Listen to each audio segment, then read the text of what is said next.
Selamat datang di channel Komputopedia, tempat kita bisa belajar ilmu komputer. Bersama saya, Zikri. Nah, kemarin kita sudah bahas tentang silabusnya Programming for Scientists. Kali ini kita akan bahas lebih lanjut tentang Python dan Google Colab sebagai pembukaan di seri kali ini. Jangan kemana-mana, stay tune.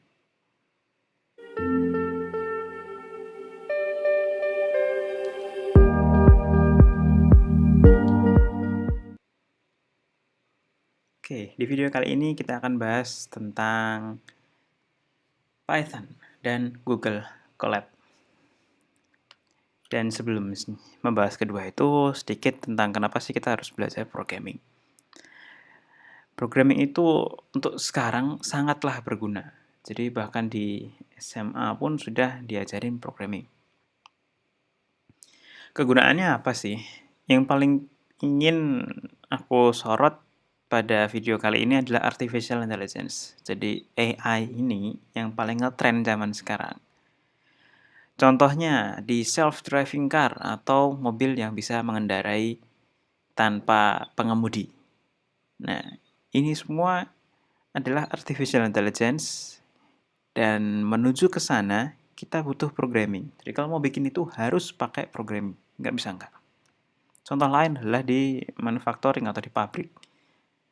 Pabrik kok pakai programming? Ya kalau pabriknya yang ada robotnya, yang sudah terkomputerisasi, semuanya pakai programming. Nah, contoh terakhir yang ada di video ini adalah big data. Big data itu apa? Jadi, data yang ada di internet itu sekarang ada banyak sekali. Ada yang dari Twitter, udah ribuan tweet per detik. Di YouTube, ratusan menit per detik.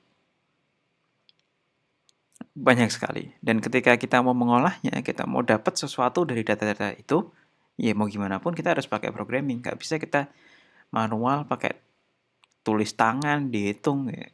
Secara manusia udah nggak mungkin lagi.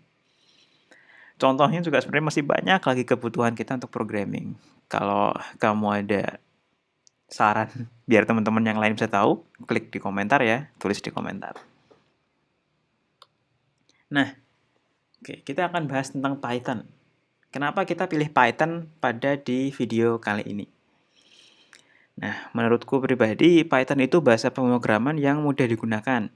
Jadi, dibandingkan dengan Java, bahkan dengan C++, Python itu lebih mudah secara bahasanya atau secara sintaksnya. Jauh lebih manusiawi.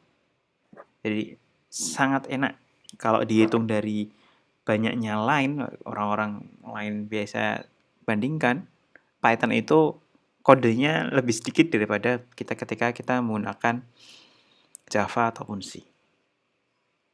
Kelebihan Python yang kedua adalah memiliki banyak library. Library itu adalah kumpulan-kumpulan kode atau program yang sudah jadi yang bisa tinggal kita panggil kalau mau kita mau pakai. Jadi akan jauh lebih mudah untuk menggunakannya. Nah, yang ketiga juga di Python ini itu teroptimasi untuk mengolah data dan melakukan perhitungan. Salah satu faktornya memang karena di Python ini banyak library-nya, jadi library untuk mengolah data dan library untuk melakukan perhitungan itu juga sudah sangat banyak dan juga sudah sangat ngetrend sekali digunakan. Nah, kalau teman-teman mau install di komputernya, Python itu tinggal coba cari di googling aja di Python. Nah, nanti akan ditemukan yang paling atas ini, python.org. Itu harusnya tinggal diklik-klik, download, install, selesai. Tapi sebenarnya teman-teman nggak perlu langsung download kayak gini. Ada cara lain. Nah, kita bahas lebih lanjut. Untuk menggunakan Python, sebenarnya kita cukup dengan menggunakan IDE. IDE itu apa? Untuk teman-teman yang baru masuk ke dunia pemrograman atau programming, IDE itu adalah program untuk mempermudah dalam melakukan pemrograman. Jadi ketika kita nulis program-programnya, nulis code-nya, coding-kodenya, itu akan jauh lebih mudah. Contohnya ada aplikasi namanya Spider, ini buatan dari MIT, dan juga ada PyCharm. Nah, PyCharm ini adalah IDE yang cukup powerful. Nah, ini yang sering saya gunakan. Kan coba kita lihat ya. Kita cari di Google, ketik PyCharm. Nah, di sini bisa dilihat yang paling atas dari JetBrains.com. PyCharm ini kegunaannya apa? Kemudahannya apa? Jadi, kalau misalkan secara standarnya kita coding dengan Python, itu adalah nulis di txt, langsung kode-kodenya di txt gitu, kemudian di save.py, dan di run di terminal. Itu standarnya itu seperti itu. Tapi ketika kita menggunakan PyCharm ini, penulisannya langsung di .py-nya, dan ini dengan coloring pewarnaan-pewarnaan yang bagus, jadi lebih mudah dibaca, dan ada suggestion-nya. Jadi ketika kita ketik, kita bisa dikasih saran-saran, kira-kira kode berikutnya itu apa, kode berikutnya itu apa. Jadi sangat jauh lebih mudah.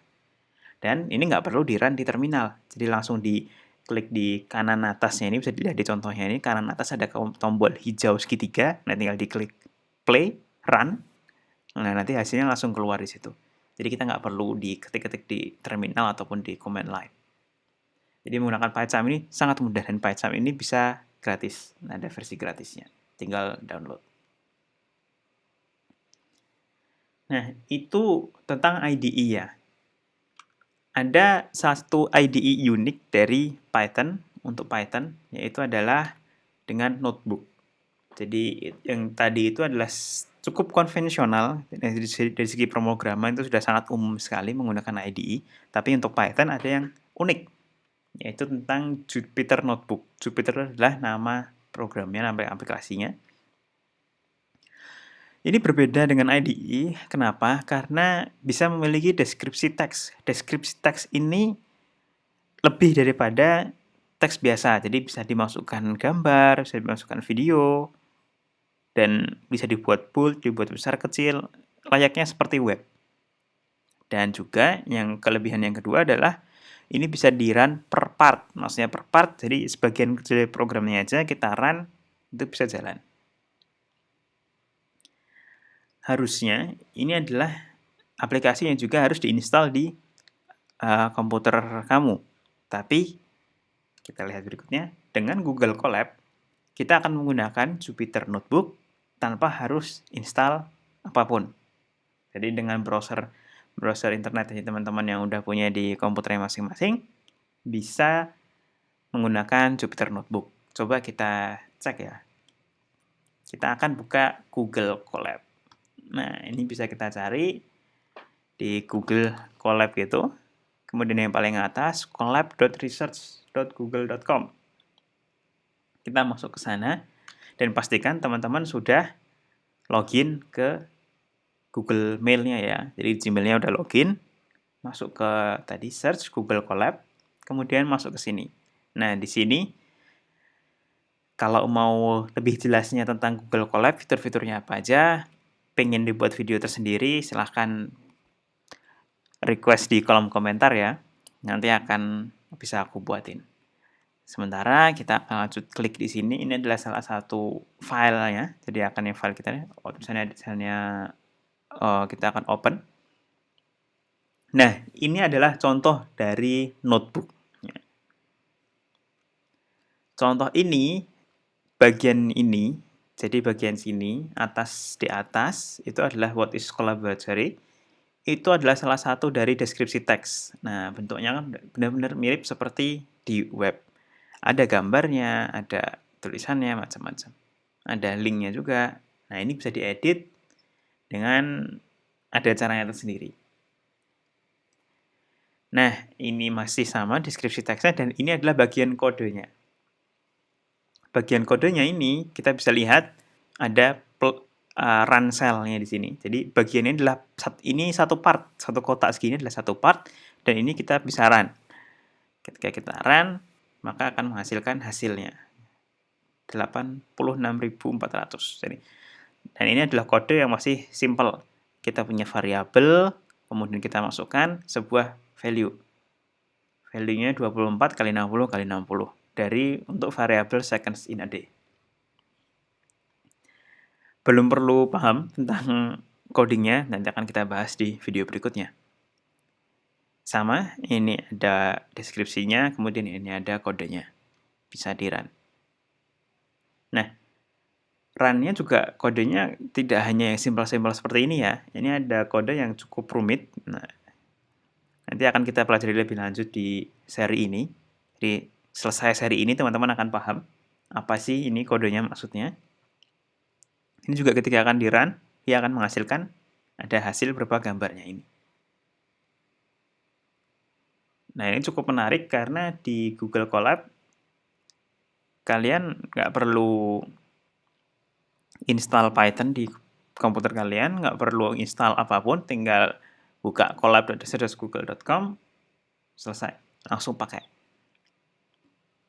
Kalau di sini ada tulisannya di atas sini ya, ada plus code dan plus text. Jadi kalau mau nambahin code dari sini, kita tinggal tambahin aja.